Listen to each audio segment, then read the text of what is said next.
Assalamualaikum warahmatullahi wabarakatuh. Di sini saya dan teman saya akan mempresentasikan mengenai tindak pidana kejahatan, yaitu kejahatan terhadap harta benda. Sebelum itu, kami akan memperkenalkan nama dari anggota masing-masing. Mulai dari saya, perkenalkan nama lengkap saya Putri Cahyani Anggraini dengan NIM 428 dari Fakultas Hukum 3G UMM.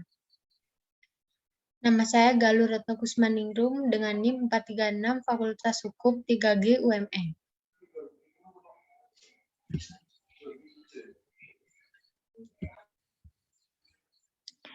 Nah, di sini saya akan menjelaskan apa itu tindak pidana kejahatan. Nah, menurut wujud dan sifatnya itu perbuatan pidana yaitu adalah perbuatan-perbuatan yang melawan atau bertentangan dengan hukum gitu. Jadi eh, perbuatan yang aturan hukumnya tuh dinyatakan sebagai perbuatan yang dilarang atau diancam dengan pidana. Contohnya perbuatan pidana, tindak pidana atau delik atau peristiwa pidana.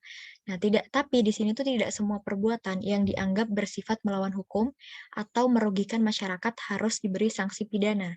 Seperti itu. Nah, yang dimaksud tidak semua perbuatan itu tidak semua perbuatan yang dianggap bersifat melawan hukum itu contohnya yaitu perbuatan pelacuran. Nah, di situ tuh ada pada pasal 296 KUHP. Di sini menganut prinsip asas legalitas atau principle of legality. Nah, di sini juga asas tersebut itu diatur dalam pasal 1 ayat 1 KUHP. Jadi saling berhubungan gitu.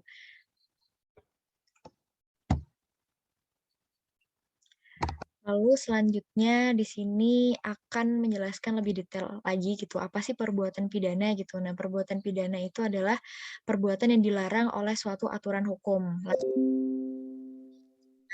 Sanksi yang berupa pidana tertentu bagi barang siapa melanggar larangan tersebut. Nah, unsur-unsur dalam perbuatan pidana itu seperti kelakuan dan akibat atau perbuatan. Nah, yang kedua itu ada hal ikhwal atau keadaan yang menyertai perbuatan. Lalu yang ketiga ada keadaan tambahan yang memberatkan pidana. Lalu yang keempat ada unsur melawan hukum yang objektif.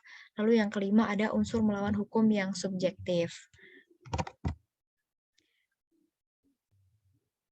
Nah, lalu di sini ada tindak pidana atau kata latinnya itu strafbarfeit gitu. Artinya sebagai suatu tindakan yang melanggar hukum yang telah dilakukan dengan sengaja ataupun tidak dengan sengaja oleh seseorang yang dapat dipertanggungjawabkan atas tindakannya dan yang oleh undang-undang telah dinyatakan sebagai suatu tindakan yang dapat dihukum. Nah, syarat adanya tindak pidana itu yang pertama, harus terdapat suatu tindakan yang dilarang ataupun yang diwajibkan oleh undang-undang.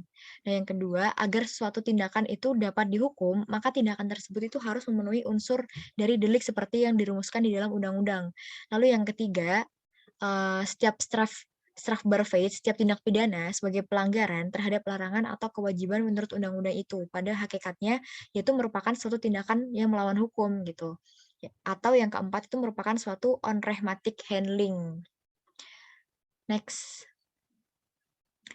Nah, di sini ada kejahatan terhadap harta benda, masuk ke poinnya ya. Nah, kejahatan harta benda itu ada pencurian, ada penggelapan, ada penadahan, ada pemalsuan, ada pemerasan dan pengancaman, ada penghancuran dan pengerusakan.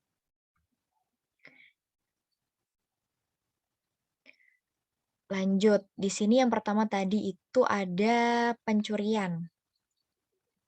Nah, pencurian sendiri itu diatur dalam bab 22 buku 2 adalah tindak pidana pencurian dalam bentuk pokok. Misalnya sebagaimana diatur dalam pasal 362 KUHP yang bunyinya barang siapa mengambil seluruhnya atau sebagian kepunyaan orang lain dengan maksud untuk dimiliki secara melawan hukum diancam karena pencurian dengan pidana penjara paling lama 5 tahun atau denda paling banyak Rp60. Nah, di sini pencurian itu ada macam-macamnya. Ada pencurian biasa, itu diatur dalam 362 KUHP yang sudah saya bunyikan tadi. Lalu yang kedua, ada pencurian Geulafisch Daetvedsal, ada di pasal 363 KUHP. Terus yang ketiga ada pencurian ringan atau Geprievliger. pasal 364 KUHP. Lalu ada pencurian dengan kekerasan, itu ada dalam pasal 365 KUHP. Nanti akan dijelaskan masing-masingnya. Nah, pencurian biasa itu barang siapa mengambil barang sesuatu yang seluruhnya atau sebagian kepunyaan orang lain dengan maksud memiliki cara melawan hukum diancam dengan pidana karena pencurian dengan pidana penjara paling lama 5 tahun atau denda paling banyak Rp60. Nah, di sini tuh ada unsur objektif sama unsur subjektifnya. Nah, unsur objektifnya, maaf, itu terlihat dari kalimat mengambil barang yang seluruhnya atau sebagian kepunyaan orang lain. Nah, kalau unsur subjektifnya itu terlihat dari kalimat dengan maksud untuk memiliki secara melawan hukum. Gitu. Jadi kalimat barang siapa itu dalam rumusan pasal itu berarti di sini tuh bahwa siapa saja atau setiap orang atau bagi siapa saja yang dapat dianggap sebagai pelaku gitu. Pelaku tindak pidana tersebut maksudnya, yang melakukan perbuatan sebagaimana yang dilarang untuk dilakukan dalam yang dinyatakan adanya dalam undang-undang gitu. Next. Di sini ada pencurian dengan pemberatan yang tadi sudah saya sebutkan di awal, Geula Vickert Diefstal. Nah, di sini ada ayat 1 diancam dengan pidana penjara paling lama 7 tahun. Yang ayat 1 ke 1 itu pencurian ternak, yang kedua pencurian pada waktu ada kebakaran, kayak misal kebakaran, letusan terus banjir, gempa bumi atau gempa laut, terus gunung meletus, kapal karam, kapal terdampak, kecelakaan kereta api, huru-hara, pemberontakan atau bahaya perang. Nah, yang ketiga itu pencurian di waktu malam. Lalu yang keempat itu pencurian yang dilakukan oleh 2 orang atau lebih. Lalu yang kelima pencurian yang untuk masuk ke tempat melakukan kejahatan atau sampai pada barang yang diambilnya. Di sini tindak pidana pencurian itu harus dibedakan dari tindak pidana pencurian yang lain gitu. Karena ada hal-hal yang bersifat khusus yang dipandang harus dinilai sebagai yang memberatkan kualitas dalam pencurian ini gitu. Dengan demikian itu bahwa tindak pidana itu disebut pula dengan pencurian dengan keadaan yang memberatkan atau sebagai pencurian yang dikualifikasikan atau yang biasa bahasa latinnya itu straffer warende omstagdigheden gitu. Next. Nah, ini kelanjutannya ya.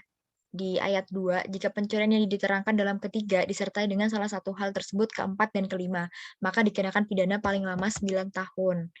Next. Di sini ada pencurian ringan. Nah, pencurian ringan itu diatur dalam pasal 364 KUHP, perbuatan yang diterangkan dan diterapkan dalam pasal 362 dan pasal 363 butir 4 dan butir 5. Apabila tidak dilakukan dalam sebuah atau pekarangan tertutup yang ada rumahnya, jika harga barang tidak lebih dari Rp25, diancam dengan pencurian ringan dengan pidana penjara paling lama itu 3 tahun. 3 bulan atau pidana denda itu paling banyak Rp250. Next, pencurian dengan kekerasan. Nah, pencurian dengan kekerasan ini tuh diatur dalam pasal 365 KUHP.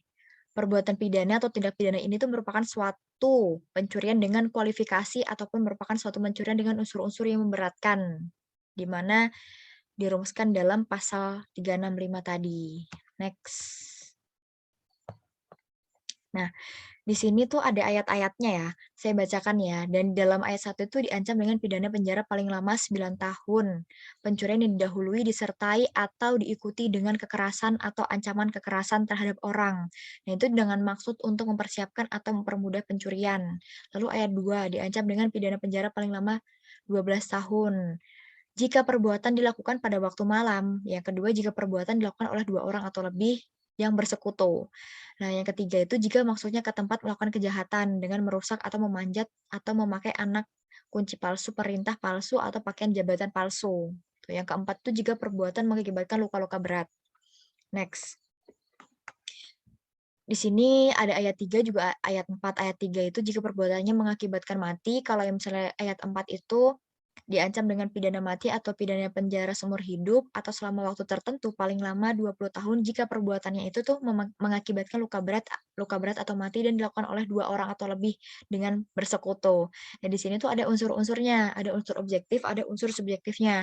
Kalau unsur objektifnya itu terlihat dari kalimat didahului, disertai, diikuti dengan kekerasan atau ancaman kekerasan yang dimana perbuatan itu dilakukan terhadap seseorang. Nah, kalau misalnya unsur subjektifnya itu dengan maksud untuk mempersiapkan atau mempermudah pencurian.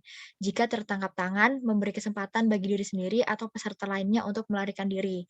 Dengan maksud untuk mempertahankan atau tetap menguasai barang yang dicuri tersebut.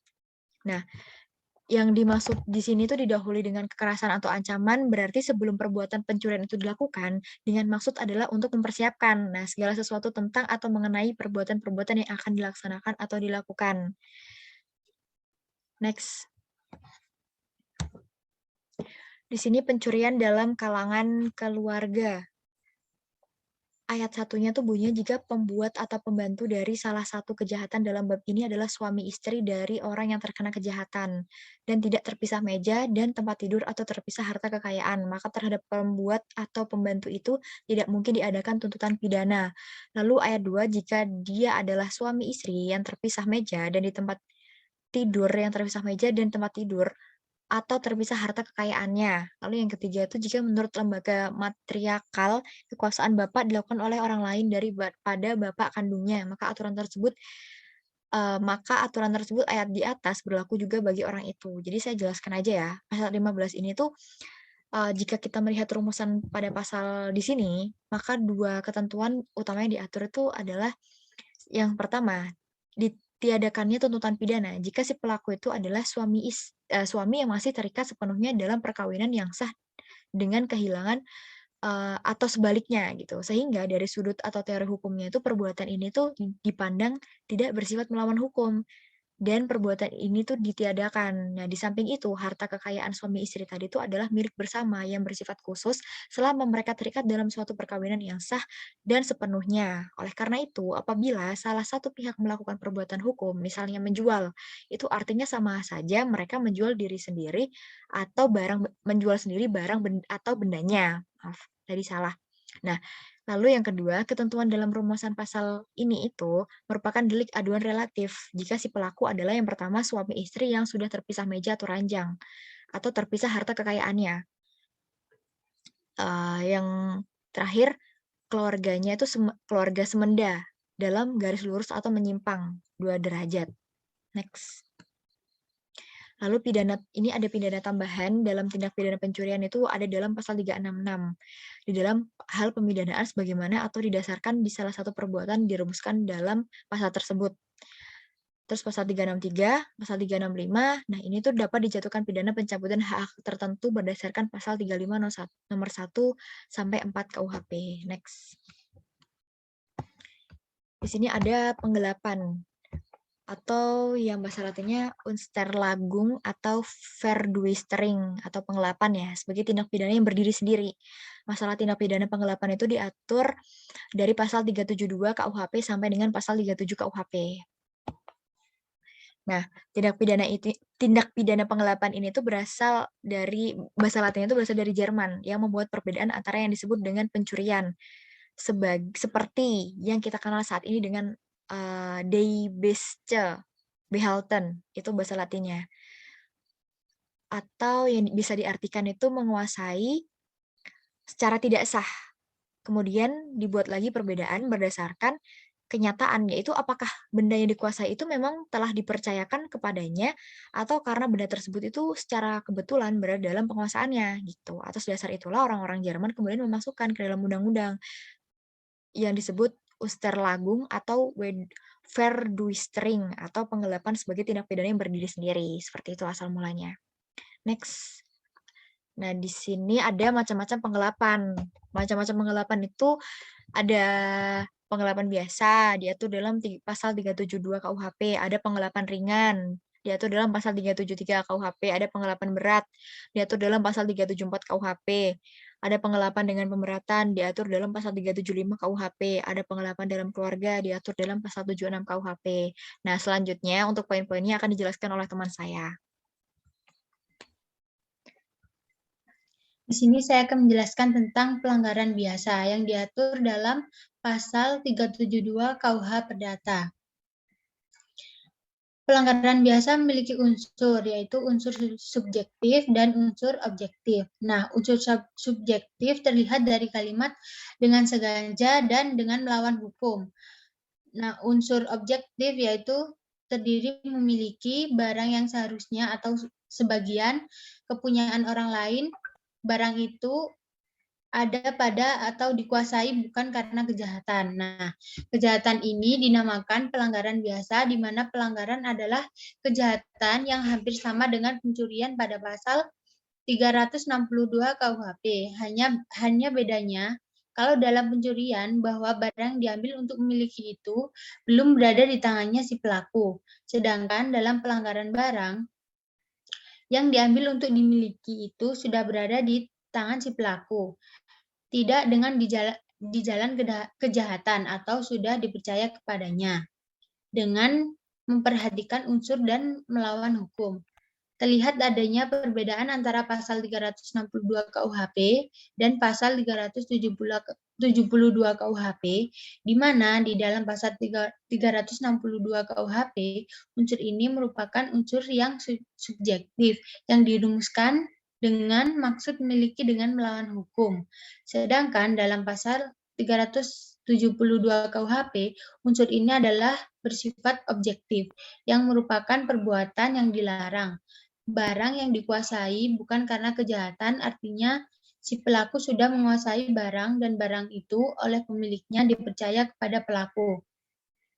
Sehingga barang yang ada pada si pelaku secara sah atau bukan karena kejahatan, dengan demikian dilakukan perbuatan memiliki barang itu dengan melawan hukum. Si pelaku telah melanggar kepercayaan yang diberikan kepada oleh pemilik.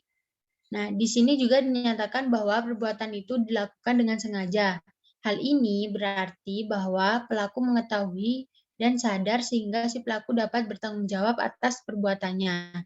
Dengan demikian, unsur sengaja itu. Next.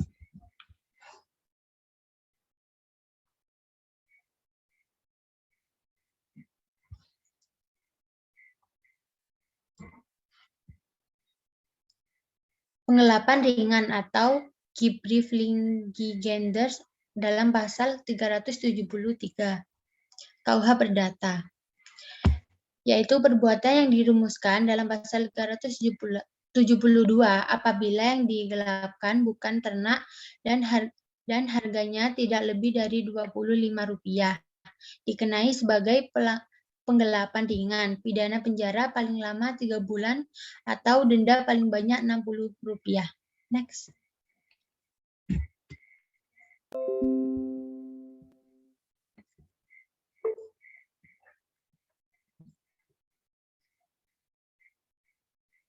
Penggelapan berat atau G-qualified adversary dalam pasal 374 KUH Perdata.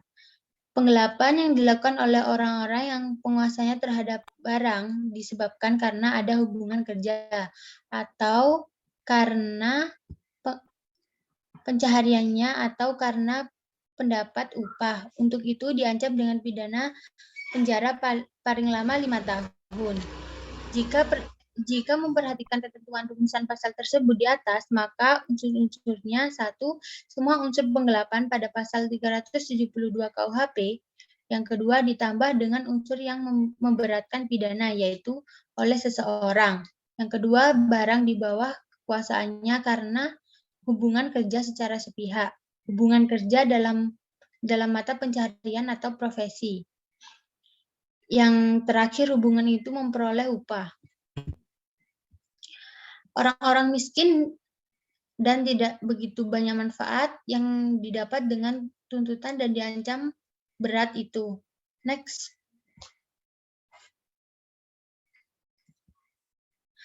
Penggelapan dengan pemberatan diatur dalam pasal 375 KUH Perdata.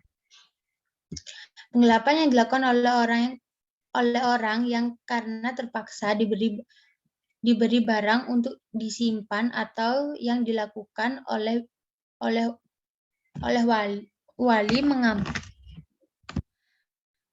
mengampu, mengurus atau pelaksanaan surat wasiat, pengurus lembaga sosial atau yayasan terhadap barang suatu yang dikuasai selaku demikian diancam dengan pidana penjara paling lama 6 tahun. Memiliki unsur-unsur yaitu memiliki unsur subjektif dan unsur objektif. Pelanggaran ini sering dinamakan dengan pelanggaran yang bersifat khusus. Next ya.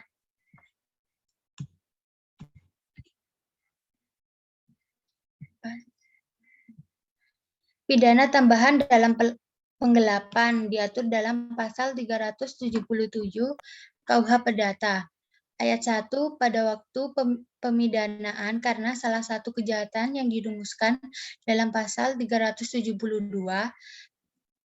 374, dan 375, hakim dapat memerintahkan supaya putusan diumumkan dan dicabutnya hak-hak terdapat pada pasal 33 nomor 1 sampai 4. Ayat 2, jika kejahatan dilakukan dalam menjalankan pencahariannya, maka dapat dicabut bahwa untuk menjalankan pencahariannya. Yang selanjutnya, penggelapan dalam keluarga yang diatur dalam pasal 376 KUH Perdata. Kejahatan pada pasal 367 berlaku bagi kejahatan-kejahatan yang dirumuskan dalam bab ini. Next. Nah, penadahan.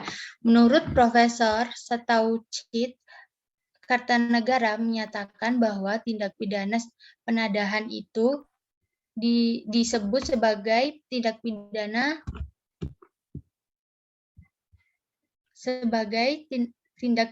pemudahan, yaitu karena perbuatan menadah itu telah mendorong orang lain untuk melakukan kejahatan-kejahatan yang mungkin saja tidak ia lakukan, seandainya tidak ada yang bersedia menerima hasil kejahatan itu. Akan tetapi, Profesor Simon pun mengakui bahwa pengaturan tindak pidana ini dalam bab tersebut di atas sebenarnya kurang tepat, sebab perbuatan menadah yang didorong oleh hasrat untuk memperoleh keuntungan itu sebenarnya tidak dapat disebut sebagai telah dilakukan dengan maksud untuk memudahkan orang lain melakukan kejahatan.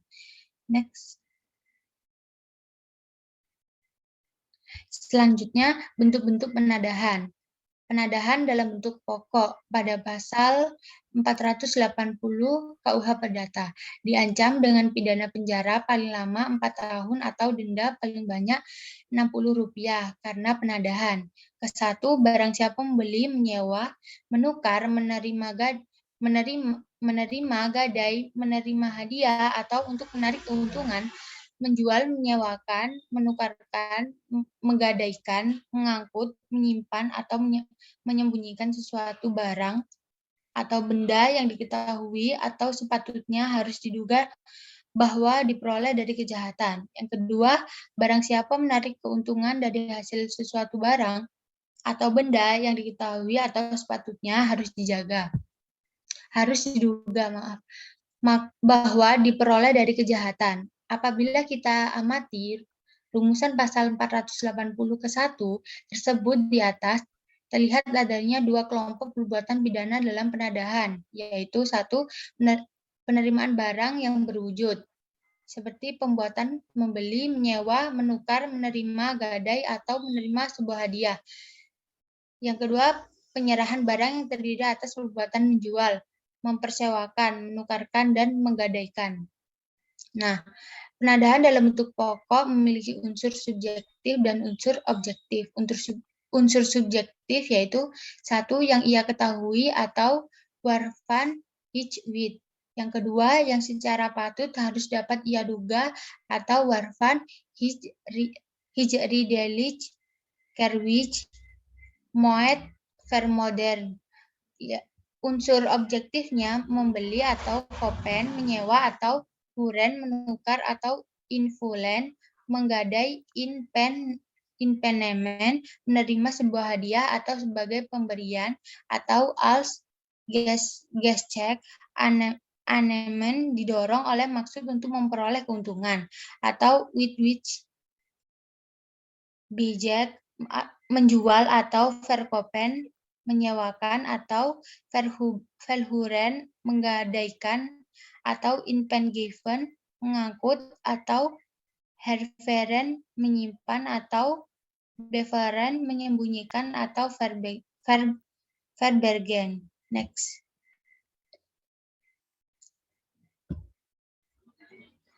Nah, selanjutnya kebiasaan menada atau Gewohnte Helling atau Gequalified Helling diatur dalam pasal 481 KUH Perdata. Ayat 1, barang siapa menjanjikan sebagai kebiasaan untuk sengaja membeli, menukar, menerima, gadai, menyimpan atau menyembunyikan barang yang diperoleh dari kejahatan diancam dengan pidana penjara paling lama 7 tahun. Ayat kedua, yang bersalah dapat dicabut haknya tersebut dalam pasal 35 nomor 1 sampai 4 dan haknya untuk melakukan pencaharian dalam mana kejahatan dilakukan. Nah, memiliki unsur, yaitu unsur subjektif dan unsur objektif. Unsur subjektif yaitu terlihat dari kalimat dengan sengaja. Yang kedua, unsur objektif, terlihat dari kalimat barang siapa dan menjadikan sebagai suatu kebiasaan untuk membeli, menukar, menerima gadai, menyimpan, atau menyembunyikan suatu barang hasil kejahatan. Next. Nah, selanjutnya penadahan ringan atau Lichte Begustigin diatur dalam pasal 482 KUH Perdata. Perbuatan diterangkan dalam pasal 480 diancam karena penadahan ringan dengan pidana penjara paling lama 3 bulan atau denda paling banyak Rp60 jika kejahatan dari mana benda diperoleh adalah salah satu kejahatan yang diterangkan dalam pasal 364, 373, dan 379. Next. Nah, selanjutnya pemalsuan. Pemalsuan hasil karya diatur dalam pasal 380 KUHP. Nah, ayat 1 diancam dengan pidana penjara paling lama 2 tahun 8 bulan atau denda paling banyak Rp5.000.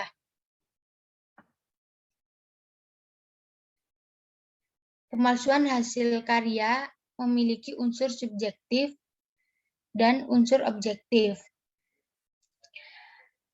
Ayat 1 yaitu terlihat dari kalimat barang siapa menaruh yang dapat diartikan melakukan perbuatan dengan maksud bahwa hasil karya itu seakan-akan berasal dari mereka yang namanya atau tandanya telah si pelaku bubuhkan dalam karya itu. Unsur objektifnya yaitu terlihat dari kalimat barang siapa membubuhkan atau melekatkan nama dan tanda palsu, memalsukan nama atau tanda yang asli pada hasil karya susastraan, keilmuan, kesenian, atau kerajinan. Nah, dalam ayat 1 kedua yaitu unsur objektifnya terlihat dari kalimat barang siapa menjual, menyerahkan, atau menawarkan, atau menyimpan untuk dijual untuk memasukkan ke wilayah Indonesia hasil karya sastra, keilmuan, kesenian, atau kerajinan, dipasang atau diletakkan atau dibubuhkan nama dan tanda palsu atau nama dan tanda asli yang dipalsukan seakan-akan hasil karya itu berasal dari mereka atau si pelaku yang nama atau tandanya secara palsu dipasang atau diletakkan pada hasil karya itu. Unsur subjektifnya yaitu terlihat dari kalimat barang siapa menaruh yang dapat diartikan melakukan sesuatu perbuatan dengan sengaja. Next.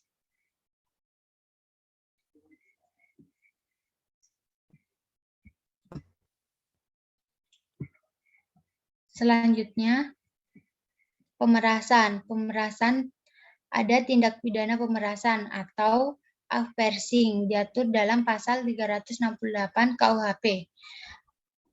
Ada ayat 1 dan ayat 2.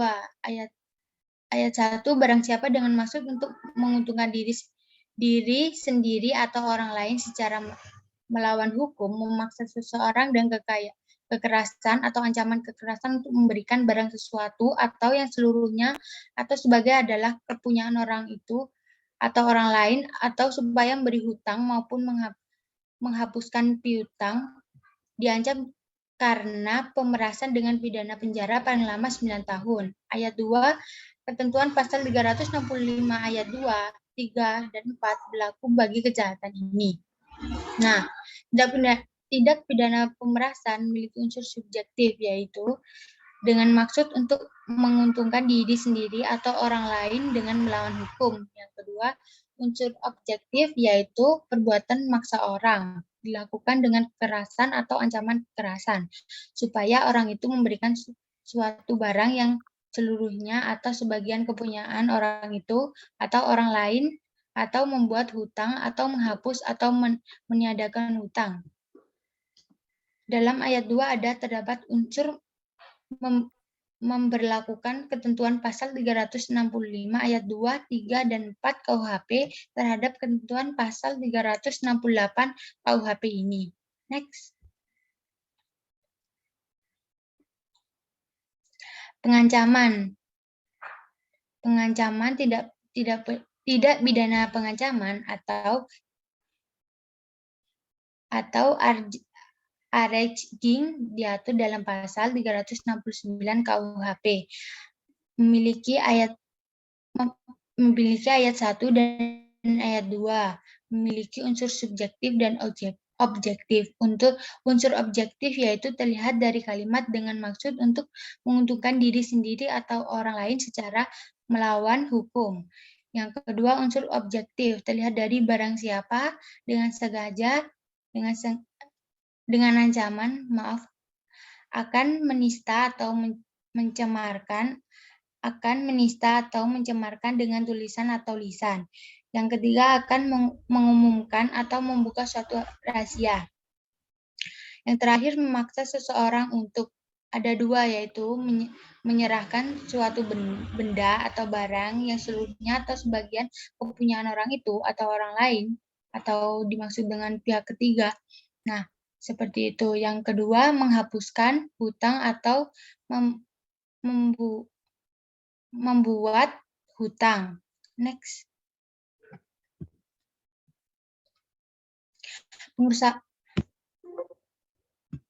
Pengerusakan dan penghancuran. Pengerusakan dan penghancuran benda diatur dalam pasal 406 sampai dengan 412, mengatur tentang kejahatan-kejahatan yang mengandung unsur merusak atau tingkah laku yang mengandung sifat demikian terhadap suatu harta benda. Maka untuk lebih jelasnya, di bawah ini akan dipaparkan sebagai tindak pidana yang dapat dikualifikasikan sebagai tindak pidana perusakan terhadap barang. Next.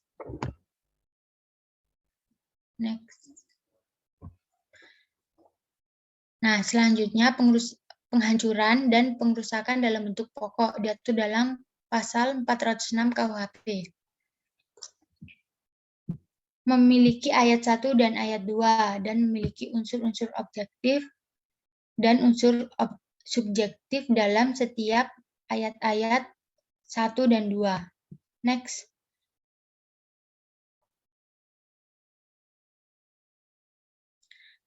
Pengrusakan atau penghancuran ringan diatur dalam pasal 407 KUHP. Sama seperti yang di atas tadi, memiliki ayat 1 dan ayat 2 dan memiliki unsur-unsur objektif dan unsur-unsur subjektif. Next. Penghancuran dan pengrusakan bangunan, jalan kereta api, telegraf, telepon, dan listrik, atau disebut fasilitas umum, diatur dalam pasal 408 KUHP. Barang siapa dengan sengaja dan melawan hukum menghancurkan, merusakkan atau membuat tidak dapat dipakai bangunan-bangunan kereta api, tram, telegraf, atau listrik, atau bangunan-bangunan untuk membendung, membagi atau menyalurkan air, saluran gas, air atau saluran yang digunakan untuk keperluan umum diancam dengan pidana paling lama 4 tahun. Memiliki unsur objektif dan subjektif. Next. Nah, selanjutnya penghancuran dan pengrusakan tidak dengan sengaja diatur dalam pasal 409 KUHP. Barang siapa yang karena kesalahan atau kealpaan menyebabkan bangunan-bangunan tersebut dalam pasal di atas dihancurkan, disusahkan atau dibikin tidak dapat dipakai, diancam dengan pidana kurungan paling lama 1 tahun, 1 bulan atau denda paling banyak 1.500. Memiliki unsur objektif dan unsur subjektif. Unsur objektif yaitu menghancurkan, merusak, atau membuat tidak dapat dipakai. Yang ketiga, bangunan-bangunan. Unsur subjektif yaitu kealpaan atau tidak sengaja. Next. Selanjutnya, penghancuran dan pengrusakan terhadap bangunan dan alat pelayaran diatur dalam pasal 410 KUHP.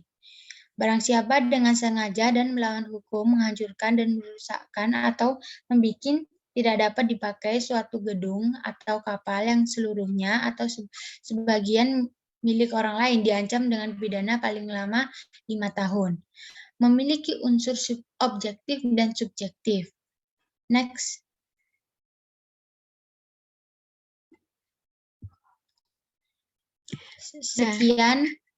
Sekian presentasi dari kelompok kami. Jika ada salah kata yang disengaja atau tidak, atau penjelasan yang mungkin kurang dari kami berdua, mohon dimaafkan. Sedalam-dalamnya, terima kasih dan sekian. Wassalamualaikum warahmatullahi wabarakatuh.